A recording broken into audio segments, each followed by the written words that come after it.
नमस्कार दोस्तों, मैं हूँ आद्य शंकर त्रिपाठी और मेरे चैनल पर आपका स्वागत है। तो दोस्तों, आज हम चर्चा करेंगे सुप्रीम कोर्ट में एक बहुत ही महत्वपूर्ण विषय पर अभी सुनवाई चल रही है। आप सभी जानते हैं कि 5 अगस्त 2019 को कश्मीर में जो स्पेशल स्टेटस विशेष दर्जा का प्रावधान था, संविधान की धारा 370 2019 में केंद्र की सरकार ने उसके प्रावधान को हटा दिया था और वहाँ पर जो है जम्मू कश्मीर और लद्दाख को दो अलग अलग केंद्र शासित प्रदेशों में उसे बांट दिया था और उसका जो पूर्ण राज्य का दर्जा था उसको हटा दिया था। तो इसको लेकर के सुप्रीम कोर्ट में लगभग 23 याचिकाएं दायर की हैं। तो सुप्रीम कोर्ट में इस पे क्या सुनवाई चल रही है और वहाँ कौन कौन से उसमें संविधान पीठ में न्यायमूर्तिगण हैं, इस पर हम चर्चा करेंगे। और इससे पहले कि आप मेरे चैनल को सब्सक्राइब कर लें, धारा 370 पर चर्चा करने से पहले सुनवाई जो चल रही है सुप्रीम कोर्ट में, उससे पहले मैं इस धारा 370 की कुछ ऐतिहासिक तथ्य जो हैं, जो महत्वपूर्ण है, जो भूमिका है, आप अगर उसको नहीं समझेंगे तो 370 पे क्या कार्रवाई चल रही है और वो क्या है, एक ऐसा मिथक आपके बारे में बना रहेगा जिसके संदर्भ में हमेशा आपको जिज्ञासा बनी रहेगी। तो ये वीडियो आपके लिए बहुत ही रोचक होने वाली है, जिसमें ऐतिहासिक तथ्य भी शामिल हैं और हमारे भारतीय संविधान से संबंधित रोचक तथ्य शामिल होने वाले हैं। और वर्तमान में जो सुप्रीम कोर्ट इसमें सुनवाई कर रही है उसमें क्या होने वाला है और जो याचिकाएं लंबित हैं उस पर जो वकील साहबान हैं विभिन्न याचिकाकर्ताओं की ओर से, उन्होंने क्या क्या दलीलें दी हैं और सरकार की ओर से क्या दलीलें हैं, इसको जानने के लिए इस वीडियो को अंत तक जरूर देखें। बहुत ही रोचक और बहुत ही मज़ेदार वीडियो है और आपकी जानकारी में निश्चित ही ये वीडियो तो वृद्धि करेगी। तो बात दरअसल उस समय से शुरू होती है दोस्तों, जब हमारा भारत देश 1947 में आज़ाद हुआ था और लगभग 2-3 महीने बाद ही करीब 22-23 अक्टूबर को कबायली सेना जो है वहाँ से कश्मीर से में आक्रमण करने के लिए तैयार थी, लगभग आक्रमण कर ही दिया था उन्होंने। तो आप समझिए कि उस समय पाकिस्तान पूरी मदद कबालियों को मदद कर रहा था और एक प्रकार से वो लोग हमारे कश्मीर को छीनना चाह रहे थे। माफ कीजिएगा, उस समय कश्मीर एक स्वतंत्र स्टेटस में था और जब अंग्रेजों ने हमारे देश को आज़ाद किया था तो ये संपूर्ण भारत कोई एक देश नहीं था। 500 से अधिक राज्य थे, रियासतें थीं, जिनको कि सरदार वल्लभ भाई पटेल और उनकी पूरी टीम ने, जवाहरलाल नेहरू और बहुत सारे लोग ऐसे जो स्वतंत्रता सेनानी थे, हमारे जो महान विभूतियाँ थी जिन्होंने इस देश को आज़ाद कराने में बहुत ही संघर्ष किया, योगदान दिया, उन लोगों ने इन सभी राज्यों का जो 500 से अधिक रियासतें थी उनका विलय कराया था। और एकमात्र कश्मीर और जूनागढ़, हैदराबाद के कुछ राज्य, कुछ रियासतें थीं जिनमें विवाद था, जो कि वापस आ गया था, भारत में विलय हो गया था, कश्मीर रह गया था। तो जब कबालियों ने आक्रमण किया कश्मीर में तो वहाँ पर वहाँ के जो महाराजा हरि सिंह थे वो बहुत ही घबरा गए और उनके पास वो सामर्थ्य नहीं थी कि पाकिस्तान समर्थित जो कबाली थे उनके आक्रमण को वो रोक पाए। तो उन्होंने तत्काल में एक मैसेज किया भारत सरकार को और उस मैसेज के आधार पे वीपी मेनन साहब जो थे वो वहाँ पर गए और बहुत ही विकट स्थिति थी उस समय में। सारा कश्मीर जो है सुन्न पड़ा हुआ था, सन्नाटे में था कि पता नहीं क्या हो जाएगा। तो एक्चुअली महाराजा हरि सिंह चाहते थे, न तो कश्मीर में जाना चाहते थे और न तो पाकिस्तान में जाना चाहते थे और न ही भारत के साथ विलय करना चाहते थे, क्योंकि जो आज़ादी थी उसी हिसाब से मिली थी कि कोई भी रियासत किसी भी पाकिस्तान में जा सकता है, भारत में आ सकता है। तो वो एक स्वतंत्र स्टेटस चाहते थे, स्विट्जरलैंड की तरह एक अलग देश चाहते थे, अपना एक अलग वातावरण, भौगोलिक स्थिति है उसके हिसाब से वो उनकी अपनी एक सोच रही होगी। लेकिन जब उन पे वो आक्रमण हुआ तो उनको ये लगा कि अब तो हम गए, तो जब उनको लगा कि अब तो हम गए और हमारा सब कुछ खत्म होने वाला है, तो भारत की ओर उन्होंने निगाह किया और भारत से मदद मांगी। और तत्कालीन जो उस समय कार्यवाहक लोग थे जो संभाल रहे थे, सरदार वल्लभ भाई पटेल हुए, बीपी मेनन साहब हुए, जो प्रमुख कार्यकर्ता थे, समझिए कि प्रशासनिक कामों के, और बहुत ही घनिष्ठ थे सरदार वल्लभ भाई पटेल के।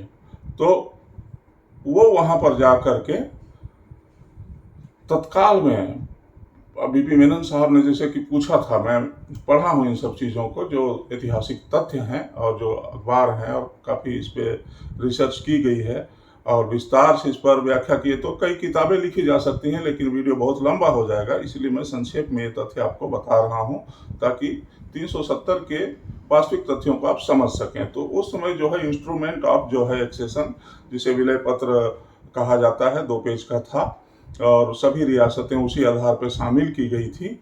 और जो कबालियाई थे वो समझिए 26 तारीख को बकरीद थी और उस दिन वो पूरा कश्मीर पे कब्जा करना चाहते थे और मात्र 40 से 45 किलोमीटर की दूरी पर वो आ गए थे। तो वैसी विकराल और आपातकालीन परिस्थिति में कश्मीर का विलय भारत के साथ हुआ था और उन्होंने जम्मू में आकर के महाराजा हरि सिंह ने दस्तखत किए थे और उस हिसाब से आपातकालीन स्थिति में कश्मीर हमारे भारत में पूरा अभिन्न अंग हो गया था और विलय हो गया था। उसके बाद अब आप सभी जानते हैं कि संविधान का निर्माण हुआ। संविधान भारत में भी बन रहा था और उन्हीं के सदस्यों ने जम्मू कश्मीर में भी एक अलग संविधान बनाने की, संविधान सभा बनाने की अनुमति दी थी और वहाँ का भी संविधान बना था। और इन्हीं सब संवैधानिक विशेषताओं के कारण उस समय 1947-48 में जब संविधान का निर्माण किया जा रहा था, तो एक स्पेशल स्टेटस का दर्जा धारा अनुच्छेद 370 के तहत संविधान में जोड़ा गया था।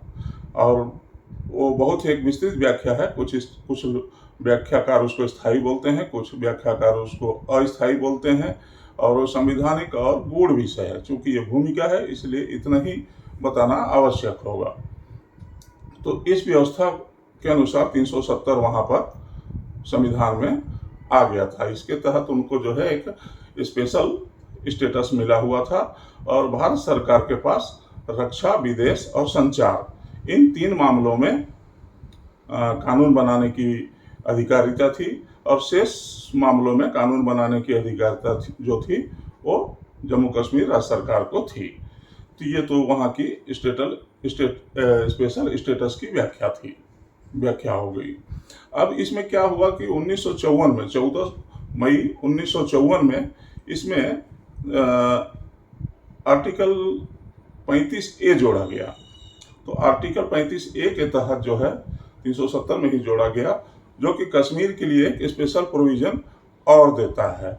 इस स्पेशल प्रोविज़न में क्या था कि जो भारत के अन्य राज्यों के व्यक्ति जम्मू कश्मीर में कोई ज़मीन नहीं खरीद सकते हैं और वहाँ के सरकारी पदों में कोई आवेदन नहीं कर सकते हैं। इसके अलावा और भी बहुत सारी चीज़ें, लेकिन 2 प्रमुख चीज़ें जो आवश्यक है वो मैंने आपको बता दी। ये 1954 में जोड़े गए, ये 35A के तहत। हालांकि ये चीज़ें भारत के कई अन्य राज्यों में भी वर्तमान में भी चल रही हैं। तो दोस्तों, ये तो आपने समझ लिया कि धारा 370 और 35A क्या है। अब इसमें जो है 1965 में बहुत सारे बदलाव किए गए और कई सारे बदलाव अन्य समय में किए जाते रहे हैं। जैसे कि धारा 370 में ये प्रोविज़न था कि वहाँ राष्ट्रपति, वजीर रियासत और प्रधानमंत्री हुआ करते थे। उनका अपना संविधान, अपना झंडा तो था ही, जो कि एक समझौता था, समझौते के हिसाब से।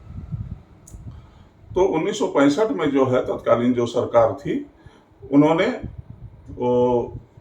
सदर रियासत और प्रधानमंत्री के पद को वहाँ से हटा दिया। और जैसे अन्य राज्यों में भारत के होता है कि राज्यपाल होते हैं और मुख्यमंत्री होते हैं, ये 2 नए पद वहाँ सृजित किए गए, प्रधानमंत्री और भाई एक देश में 2 प्रधानमंत्री कैसे होंगे, इसलिए, और एक देश में 2 राष्ट्रपति कैसे होंगे, जबकि कश्मीर भारत का अभिन्न अंग है। तो 1965 में ही इन चीज़ों को हटा दिया गया था और वहाँ राज्यपाल और मुख्यमंत्री का पद सृजित हुआ था। और बाकी चीज़ें जैसे कि आप सभी जानते हैं कि वहाँ 6 साल का कार्यकाल था वहाँ के विधानसभा का, और बाकी राज्यों में 5 साल का विधानसभा होता है। 1990 से लेकर 1990 से पहले तक बहुत ही अच्छी और शांतिपूर्ण व्यवस्था थी कश्मीर के अंदर। बहुत सारी फिल्में बनती थी, पर्यटक वहाँ जाते थे, और एक बहुत ही सौहार्दपूर्ण माहौल था वहाँ पर। 1990-91 में तत्कालीन सरकार दिल्ली में गठबंधन की सरकार बनी थी, और राज्यपाल जो थे वहाँ पर जगमोहन जी थे, और स्थितियों को उन्होंने संभाल नहीं पाया। और हम इस वीडियो में राजनीतिक चर्चा परिचर्चा पे बहस नहीं करेंगे कि किस सरकार की क्या गलती थी और किस सरकार की क्या गलती थी। तो कश्मीरी पंडितों का पलायन हुआ, उसके बाद से वहाँ पर जो व्यवस्था बनी, भाजपा की सरकार ने अपने घोषणा पत्र में एक घोषणा लाया था कि हम संविधान से 370 को हटाएंगे, 370 को हटाएंगे। और उसी घोषणा के अनुरूप जब उनकी सरकार पिछली बार रिपीट हुई, तो उन्होंने 5 मई 2019 को इसको पूरी तरह से हटा दिया। तो हटाने के बाद जो है 4 साल से ये मामला माननीय सुप्रीम कोर्ट में लंबित है। तो सुप्रीम कोर्ट में जब मामला ये लंबित है, तो वहाँ पर वहाँ के विभिन्न राजनीतिक दल हुए, सिविल सोसाइटी के लोग हुए, तमाम एक्टिविस्ट लोग हुए, जो कि इस बात का विरोध कर रहे थे कि वहाँ का स्पेशल स्टेटस, विशेष राज्य का दर्जा ना हटाया जाए। उनके द्वारा कुल मिलाकर 23 याचिकाएं सुप्रीम कोर्ट में दाखिल की गई थी। तो सुप्रीम कोर्ट में जब दाखिल की गई थी, ये मामला 4 साल से लंबित है, और उसमें जो है 5 जजों की एक संवैधानिक पीठ जो है इन मामलों का सुनवाई कर रही है। तो इसमें जो है 5 जजों में जो प्रमुख न्यायमूर्तिगण हैं, एक तो CJI chief justice of India DY Chandrachud साहब हैं, न्यायमूर्ति SK कौल साहब हैं, न्यायमूर्ति संजीव खन्ना साहब हैं, और न्यायमूर्ति BR गवई साहब हैं, और न्यायमूर्ति सूर्यकांत साहब हैं। तो 5 न्यायमूर्तियों के द्वारा इन 23 मामलों की सुनवाई की जा रही है। 10 जुलाई 2023 में केंद्र सरकार में इसमें एक नया एफिडेविट दिया सुप्रीम कोर्ट में। उनकी ओर से सॉलिसिटर जनरल तुषार मेहता साहब बहस करते हैं, और नेशनल कॉन्फ्रेंस जो वहाँ की प्रमुख राजनीतिक दल है कश्मीर की, उनकी ओर से कपिल सिब्बल साहब हैं, महबूबा मुफ्ती की ओर से भी वहाँ पर वकील साहब हैं, दुष्यंत दवे साहब हैं, याचिकाकर्ता की ओर से गोपाल सुब्रमण्यन साहब हैं, और राजीव धवन साहब हैं। तो ये बड़े बड़े वकील, भारत के सबसे बड़े बड़े वकील जो हैं, और भारत के सर्वोच्च अदालत, सबसे बड़ी अदालत में, जहाँ पर एक बहुत ही महत्वपूर्ण विषय है धारा 370, जिसे सब कोई जानना चाहते हैं। तो मैंने इस छोटे वीडियो में प्रयास किया है कि आपको धारा 370 का शुरुआत कहाँ से हुआ, वो बना कब, किन आपातकालिक परिस्थितियों में बना, उस पर अब सुप्रीम कोर्ट ये निर्धारित करेगा। तो इन मामलों में जैसा कि 10 जुलाई को केंद्र सरकार ने एफिडेविट फाइल किया और अपने तर्क रखे, उसमें बहुत सारे तर्क रखे कि भाई वहाँ पर आतंकवादी गतिविधियाँ बढ़ गई थी, पत्थरबाजी हो रही थी, वहाँ का कोई विकास नहीं हो रहा था, और जो लॉ एंड ऑर्डर था फेल हो गया था। इन सब बातों को उन्होंने रखा है। अब याचिकाकर्ताओं की ओर से जो 23 याचिकाकर्ता की ओर से है, उनकी ओर से कपिल सिब्बल साहब, और गोपाल सुब्रमण्यम साहब, राजीव धवन साहब, दवे साहब, इन सभी लोगों ने अपने अपने तर्क रखे हैं कि केंद्र सरकार ने जो धारा 370 को हटाने का काम किया है, वो उनको हटाने का कोई अधिकार प्राप्त नहीं था। ये राज्य और केंद्र सरकार के बीच जो एक व्यवस्था बनाई गई है संविधान में, तो संवैधानिक जो पहलू हैं उसका उल्लंघन करते हुए एक प्रकार से जबरिया काम किया गया है। और जो संविधान सभा को अधिकार था, यद्यपि DY चंद्रचूड़ साहब ने इस बात को कहा कि संविधान सभा तो भाई कब की खत्म हो गई है और उसका कोई अस्तित्व नहीं है, तो क्या संसद को यह अधिकार है कि वैसे मामले में धारा 370 को हटा सकती है। तो इस पर कपिल सिब्बल साहब ने अपने दलीलें दी कि वहाँ की जो सरकार थी या वहाँ पर जो संवैधानिक व्यवस्था थी, न तो उनसे पूछा गया, न उनसे कोई राय ली गई और न कोई रेफरेंडम हुआ। हालांकि रेफरेंडम का कोई मतलब नहीं है एक स्वतंत्र देश में। इन सब विषयों पर उन्होंने अपनी अपनी बातें रखी। तो ये जो बहस चल रही है, आपको 2 अगस्त, 3 अगस्त, 8 अगस्त को एक लंबी लंबी सुनवाई सुप्रीम कोर्ट में हुई है और उन दलीलों को अलग अलग बताने में काफ़ी समय लगेगा। तो इस वीडियो में इतना ही जानना महत्वपूर्ण है कि धारा 370 पर सुप्रीम कोर्ट में बहुत ही महत्वपूर्ण सुनवाई चल रही है, जिसका भी निर्णय शेष है। अब सुनवाई करीब करीब कंप्लीट हो गया है। सभी पक्षों ने लगभग 5 घंटा, 6 घंटा, 7 घंटा तक इसमें बहस किया है। इसमें 2 याचिकाएं जो हैं, एक IS शाह और शेहला राशिद, इन दोनों ने जो है अपने अपने वापिस ले लिए हैं। सुप्रीम कोर्ट DY चंद्रचूड़ साहब ने पूछा सरकार से, तो उनकी ओर से सॉलिसिटर जनरल जो है तुषार मेहता साहब ने कहा कि हमें कोई आपत्ति नहीं है, ये याचिका ऐसी वापिस ले सकती हैं। तो ये मामला अब सुप्रीम कोर्ट के निर्णय हेतु सुरक्षित है। कल एक महत्वपूर्ण घटना ये घटी कि एक याचिका और इसमें दायर की गई, जिसमें कि सुप्रीम कोर्ट बहुत नाराज हुआ। जब ये मामला अपने अंतिम चरण पर पहुंच गई है और 5 न्यायमूर्तियों की पीठ इसकी सुनवाई कर रही है, तो ऐसे में एक याचिका दाखिल होता है इस शीर्षक के साथ कि 370 जो लगाया गया है उसको वैध ठहराया जाए। तो उस याचिका को माननीय सुप्रीम कोर्ट ने कल सोमवार के दिन उसको खारिज कर दिया और फटकार लगाया और वकील साहब को ये भी पूछा कि भाई आपका वकील कौन है, और जब आप जान रहे हैं कि इस विषय पे एक लंबी सुनवाई हो रही है, तो ऐसी याचिकाओं का औचित्य क्या है। तो दोस्तों, आगे भी इस पे जब निर्णय आएगा, जो बहुत जल्दी आने वाला है माननीय सुप्रीम कोर्ट के द्वारा, तो मैं उसकी जो अपडेट है आपको देता रहूँगा। एक छोटा सा ये मेरा प्रयास था धारा 370 पर आपको शुरू से लेकर आज तक के संक्षेप में जानकारी। बहुत ही जल्दी इस पर मैं एक लंबा वीडियो बनाऊंगा, जो आपके मेरे चैनल के माध्यम से आपके सामने पेश करूंगा।